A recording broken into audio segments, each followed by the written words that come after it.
Hello, friends. Today's Bible passage is Genesis chapters 27 and 28.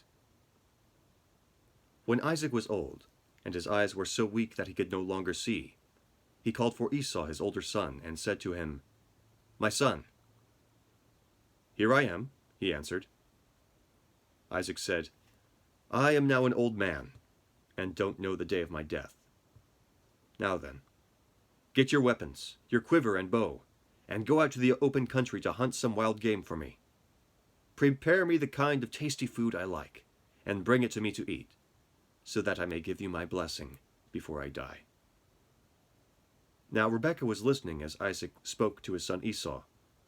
When Esau left for the open country to hunt game and bring it back, Rebekah said to her son Jacob, "Look, I overheard your father say to your brother Esau, 'Bring me some game and prepare me some tasty food to eat, so that I may give you my blessing in the presence of the Lord before I die.' Now, my son, listen carefully and do what I tell you. Go out to the flock and bring me 2 choice young goats, so that I can prepare some tasty food for your father, just the way he likes it. Then take it to your father to eat, so that he may give you his blessing before he dies." Jacob said to Rebekah his mother, "But my brother Esau is a hairy man, and I am a man with smooth skin. What if my father touches me? I would appear to be tricking him, and would bring down a curse on myself rather than a blessing." His mother said to him, "My son, let the curse fall on me. Just do what I say. Go and get them for me." So he went and got them and brought them to his mother, and she prepared some tasty food just the way his father liked it. Then Rebekah took the best clothes of Esau her older son, which he had in the house, and put them on her younger son Jacob. She also covered his hands and the smooth part of his neck with the goatskins. Then she handed to her son Jacob the tasty food and the bread she had made. He went to his father and said, "My father." "Yes, my son," he answered. "Who is it?" Jacob said to his father, "I am Esau, your firstborn. I have done as you have told me. Please sit up and eat some of my game so that you can give me your blessing." Isaac asked his son, "How did you find it so quickly, my son?" "The Lord your God gave me success," he replied. Then Isaac said to Jacob, "Come near so I can touch you, my son, to know whether you really are my son Esau or not." Jacob went close to his father Isaac, who touched him and said, "The voice is the voice of Jacob, but the hands are the hands of Esau." He did not recognize him, for his hands were hairy like those of his brother Esau. So he blessed him. "Are you really my son Esau?" he asked. "I am," he replied. Then he said, "My son, bring me some of your game to eat, so that I may give you my blessing." Jacob brought it to him, and he ate, and he brought him some wine, and he drank. Then his father Isaac said to him, "Come here, my son, and kiss me." So he went to him and kissed him. When Isaac caught the smell of his clothes, he blessed him and said, "Ah, the smell of my son is like the smell of a field that the Lord has blessed. May God give you of heaven's dew and of earth's richness, an abundance of grain and new wine. May nations serve you, and peoples bow down to you. Be Lord over your brothers, and may the sons of your mother bow down to you. May those who curse you be cursed, and those who bless you be blessed." After Isaac finished blessing him, and Jacob had scarcely left his father's presence, his brother Esau came in from hunting. He too prepared some tasty food, and brought it to his father. Then he said to him, "My father, sit up and eat some of my game, so that you may give me your blessing." His father Isaac asked him, "Who are you?" "I am your son," he answered, "your firstborn, Esau." Isaac trembled violently and said, "Who was it, then, that hunted game and brought it to me?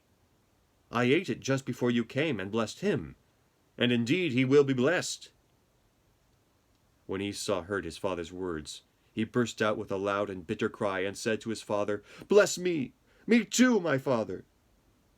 But he said, "Your brother came deceitfully and took your blessing." Esau said. "Isn't he rightly named Jacob? He has deceived me these 2 times. He took my birthright, and now he's taken my blessing." Then he asked, "Haven't you reserved any blessing for me?" Isaac answered Esau, "I have made him lord over you, and made all his relatives his servants, and I have sustained him with grain and new wine. So what can I possibly do for you, my son?" Esau said to his father, "Do you have only one blessing, my father? Bless me too, my father." Then Esau wept aloud.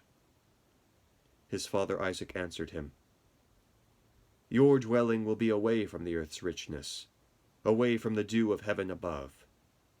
You will live by the sword, and you will serve your brother. But when you grow restless, you will throw his yoke off from off your neck." Esau held a grudge against Jacob because of the blessing his father had given him. He said to himself, "The days of mourning for my father are near. Then I will kill my brother Jacob." When Rebekah was told what her older son Esau had said, she sent for her younger son Jacob and said to him, "Your brother Esau is consoling himself with the thought of killing you. Now then, my son, do what I say. Flee at once to my brother Laban in Haran. Stay with him for a while until your brother's fury subsides. When your brother is no longer angry with you and forgets what you did to him, I'll send word for you to come back from there. Why should I lose both of you in one day?" Then Rebekah said to Isaac, "I'm disgusted with living because of these Hittite women. If Jacob takes a wife from among the women of this land, from Hittite women like these, my life will not be worth living."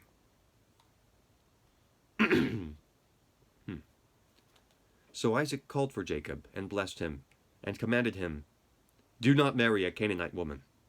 Go at once to Padan Aram, to the house of your mother's father Bethuel. Take a wife for yourself there, from among the daughters of Laban, your mother's brother. May God Almighty bless you and make you fruitful and increase your numbers until you become a community of peoples. May he give you and your descendants the blessing given to Abraham, so that you may take possession of the land where you now live as an alien, the land God gave to Abraham." Then Isaac sent Jacob on his way, and he went to Padan Aram, to Laban son of Bethuel the Aramean, the brother of Rebekah, who was the mother of Jacob and Esau. Now Esau learned that Isaac had blessed Jacob and had sent him to Padan Aram to take a wife from there, and that when he blessed him he commanded him, "Do not marry a Canaanite woman," and that Jacob had obeyed his father and mother and had gone to Padan Aram. Esau then realized how displeasing the Canaanite women were to his father Isaac. So he went to Ishmael and married Mahalath, the sister of Nebaioth and daughter of Ishmael, son of Abraham, in addition to the wives he already had. Jacob left Beersheba and set out for Haran. When he reached a certain place, he stopped for the night because the sun had set. Taking one of the stones there, he put it under his head and lay down to sleep. He had a dream in which he saw a stairway resting on the earth, with its top reaching to heaven, and the angels of God were ascending and descending on it. There above it stood the Lord, and he said, "I am the Lord, the God of your father Abraham and the God of Isaac. I will give you and your descendants the land on which you are lying. Your descendants will be like the dust of the earth, and you will spread out to the west and to the east, to the north and to the south. All peoples on earth will be blessed through you and your offspring. I am with you, and will watch over you wherever you go, and I will bring you back to this land. I will not leave you until I have done what I have promised you." When Jacob awoke from his sleep, he thought, "Surely the Lord is in this place, and I was not aware of it."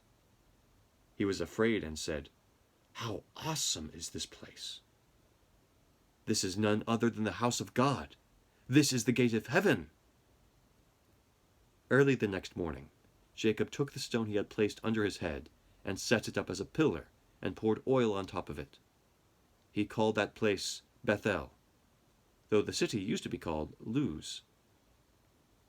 Then Jacob made a vow, saying, "If God will be with me, and will watch over me on this journey I am taking, and will give me food to eat and clothes to wear, so that I will return safely to my father's house, then the Lord will be my God, and this stone that I have set up as a pillar will be God's house. And all that you give me, I will give you 1/10." The word of the Lord. Thanks be to God. Have a great day.